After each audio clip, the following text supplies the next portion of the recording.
Thank you, Aaron. So it's great to be co-chairing this session, and I think you can all see from the lineup just what a superstar session we're going to have.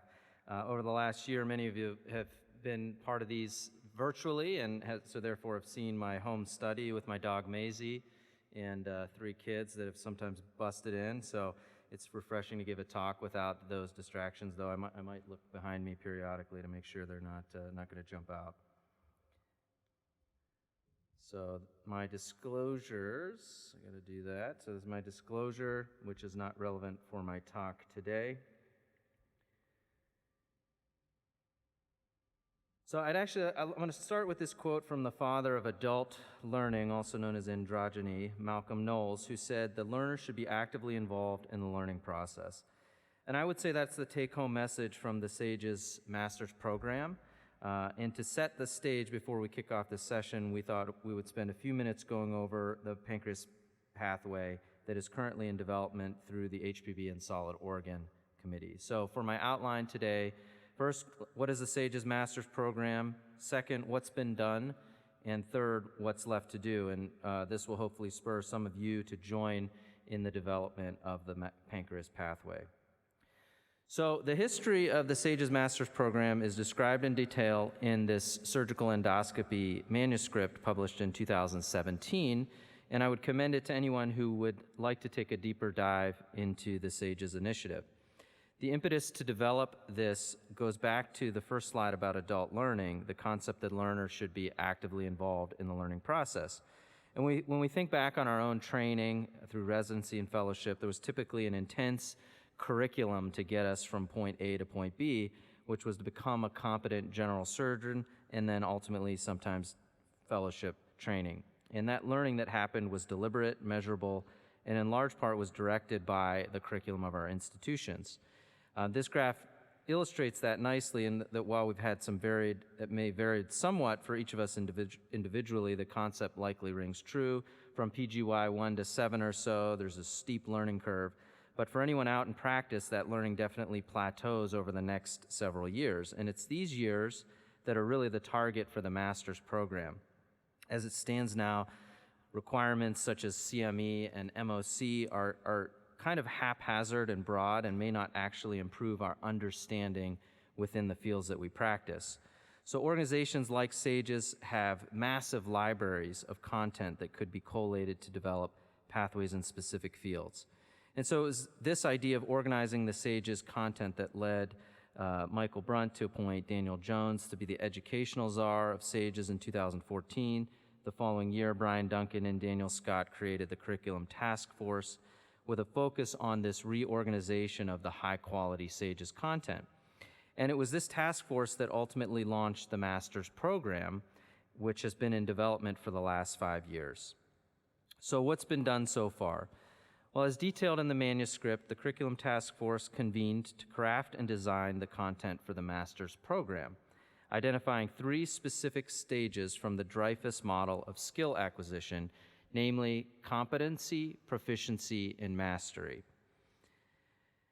Through a modified Delphi process engaging the SAGES leadership, the initial program included these 8 clinical pathways, which were believed to be the most relevant to SAGES membership at the time. And within these pathways, the task force came to an agreement on anchoring procedures for each model of skill acquisition. For example, within the biliary pathway, competency was laparoscopic cholecystectomy with critical view of safety. Proficiency was laparoscopic cholecystectomy with cholangiogram for uncomplicated cholecystitis. And finally, for mastery, it was laparoscopic common bile duct exploration for severe acute pancreatitis. Acute cholecystitis. And the idea behind these procedures is that a graduating surgeon, general chief, or MIS fellow should be able to achieve competency. A surgeon roughly 3 years out in practice could achieve proficiency, and a more experienced surgeon could attain mastery over several years in practice, possibly with additional post-residency training or formal training.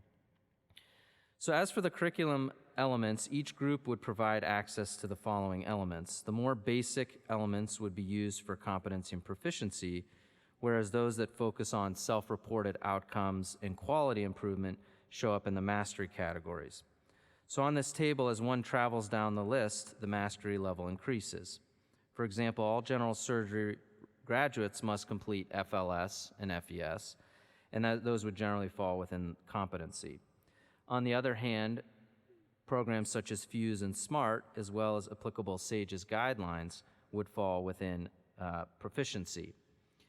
For mastery, the focus is on concept of real-time coaching, video-based education and evaluations through closed Facebook groups, such as the AHPBA Masters collaboration.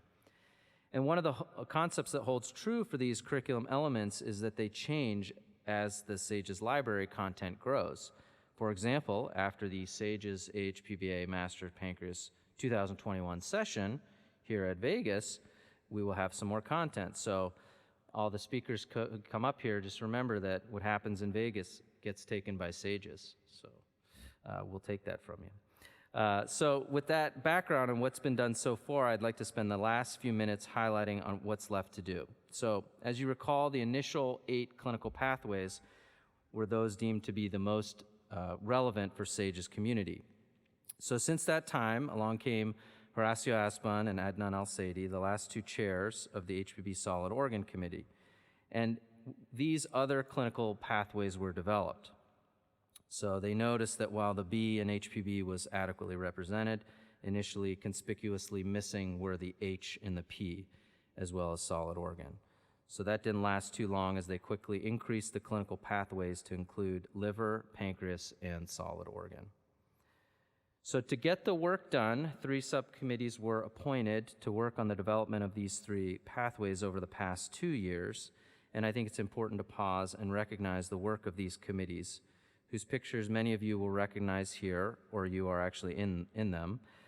So first, for the pancreas group, I had the privilege of co-chairing with Mark Mesle and relied on the work of Edwin Onkendi, Melissa Hogue, Nicolo Pecorelli, and Adnan Al-Saidi. Not to be outdone and doing the work both quicker and with fewer people was the rockstar team of Suzanne Warner and Timothy Vreeland, which included Luca Malone, Iswanto Sukandi, and Edwin Onkendi again. And the newest subcommittee to form has been headed by Amin Madani. As you can see, there's some white space there as he is much earlier in the process. So as it relates to the pancreas pathway, our group came up with the following 3 anchoring procedures. For competency, distal pancreatectomy with splenectomy. For proficiency, spleen-preserving distal pancreatectomy. And for mastery, minimally invasive ramps procedure. Within each of these procedures, we submitted concepts and potential resources to the SAGES Education Committee with a focus on preoperative, intraoperative, and postoperative management of these operations. Just recently, the SAGES Educational Council came back to us with resources from the SAGES Library for each of the liver, pancreas, and solid organ committees. 116 resources available for pancreas, to be specific. So if you're on the AHPBA Solid Organ Committee or have been invited to give a talk here, you may have been volunteered to review some of these resources to get the pancreas pathway over the goal in the next 3 weeks.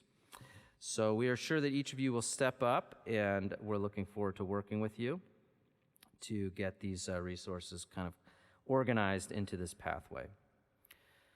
So to conclude, the purpose of the SAGES Master's Pathway is to provide a platform for deliberate lifelong learning.